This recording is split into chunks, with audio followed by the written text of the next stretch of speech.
नमस्कार, SBT news में आपका स्वागत है। पेश है 21 जनवरी शनिवार सुबह 6:15 बजे राजस्थान की बड़ी खबरें।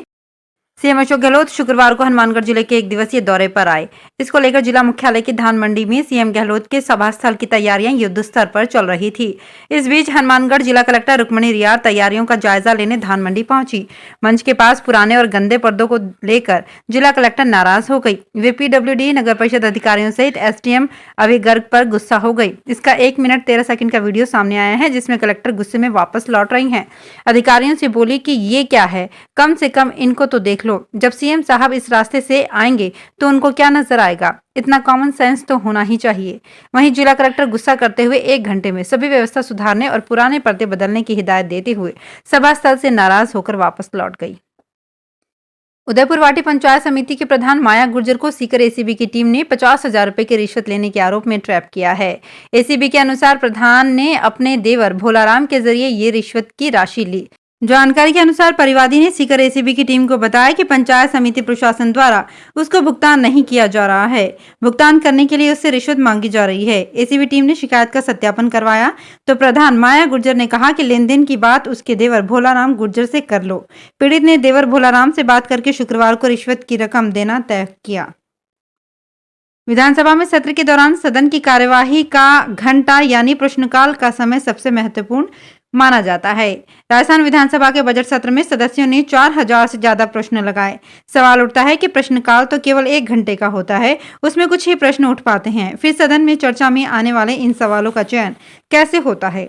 विधानसभा का सत्र आहूत होने के साथ ही विधानसभा के सदस्य प्रश्न शाखा की ओर दौड़ते नजर आते हैं।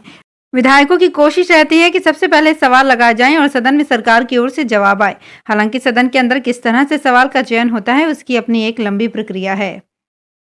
केंद्रीय मंत्री गजेंद्र सिंह शेखावत ने कहा कि राजस्थान के युवाओं को सबसे ज्यादा नुकसान कांग्रेस की सरकार ने किया है। राजनीतिक नुकसान अपनी जगह है, लेकिन राजस्थान के भविष्य को नुकसान हुआ है। राजस्थान के गरीबों का नुकसान हुआ है और जो राजस्थान प्रगति के पथ पर चल रहा था वो आज पिछड़कर अंतिम पायदान के राज्यों में पहुंच चुका है।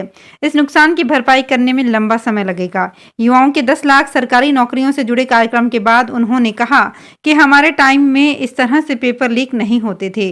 भाजपा कार्यकर्ता लगातार मांग कर रहे हैं कि इसकी पूरी जांच होनी चाहिए, लेकिन 18 बार पेपर लीक होने के बाद भी लीपापोती की ही कोशिश हो रही है। राजस्थान में सरकारी कर्मचारियों को सरकार बजट में 2 बड़ी सौगात दे सकती है। पहली, 1 लाख मंत्रालय कर्मचारियों को सचिवालय सेवा के बराबर सैलरी प्रमोशन मिल सकता है। दूसरी, सरकारी निगम बोर्डों में कार्यरत 1 लाख कर्मचारियों को ओल्ड पेंशन स्कीम का लाभ देने की घोषणा हो सकती है। मुख्यमंत्री अशोक गहलोत 8 फरवरी को राजस्थान का बजट पेश करेंगे। हालांकि बजट पेश होने में अब कम समय ही बचा है। ऐसे में वित्त विभाग इन दोनों मांगों की रिव्यू और रिपोर्ट तैयार करने के लिए किसी रिटायर आईएएस अफसर की अध्यक्षता में कमेटी बनाएगी। हाल ही में 18 जनवरी को सीएम गहलोत ने मुख्य सचिव उषा शर्मा सहित कई विभागों के अफसरों के साथ कर्मचारियों के 59 संघों की 100 से ज्यादा मांगों पर 6 घंटे मंथन किया था। दिल्ली के उप मुख्यमंत्री एवं शिक्षा मंत्री मनीष सिसोदिया ने कहा कि राजधानी के लोगों को बेहतरीन स्वास्थ्य सुविधाएं देना केजरीवाल सरकार की सर्वोच्च प्राथमिकता है और इस दिशा में सरकार अपने मेडिकल कॉलेजों में विभिन्न नए कोर्स शुरू कर रही है।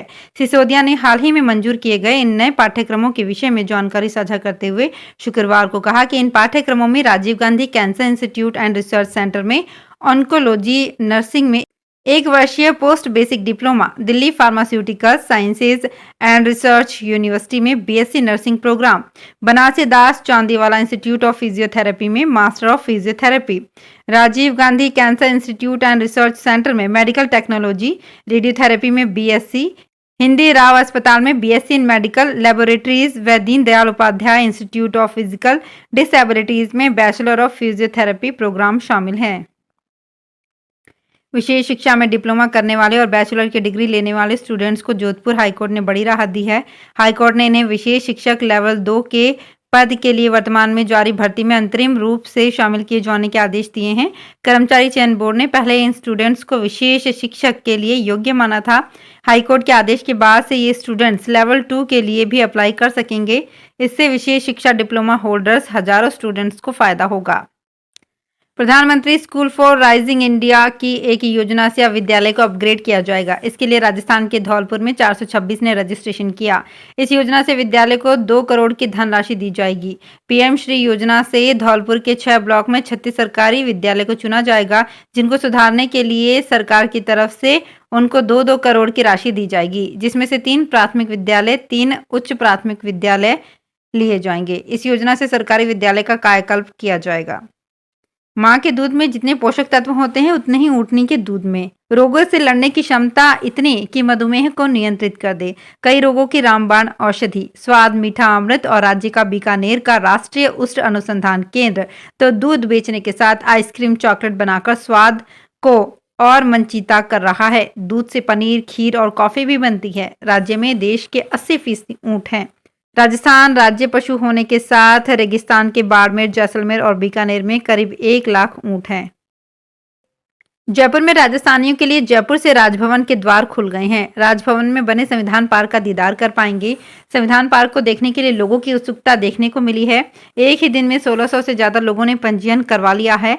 सप्ताह में 2 दिन शुक्रवार शनिवार को संविधान पार्क आमजन के लिए खुलेगा। राजभवन की वेबसाइट लिंक से अग्रिम बुकिंग करवा सकते हैं। आमजन पंजीयन के बाद निःशुल्क संविधान पार्क देख सकेंगे। एक दिन में संविधान पार्क देखने के लिए 1600 से ज्यादा पंजीयन हो चुके हैं। 25-25 के स्लॉट के साथ लोगों को संविधान पार्क देखने के लिए राजभवन में प्रवेश दिया जाएगा। राजस्थान विधानसभा चुनाव 2023 से पहले सभी पार्टियां अपना कुनबा मजबूत कर रही हैं। सभी विधायक भी अपने इलाके में प्रभावशाली लोगों को अपने पक्ष में कर रहे हैं।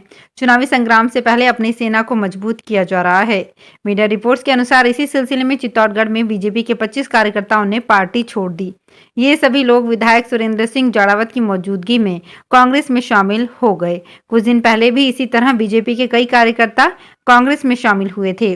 अब ग्राम पंचायत अभयपुर के कार्यकर्ताओं ने पार्टी छोड़ी है।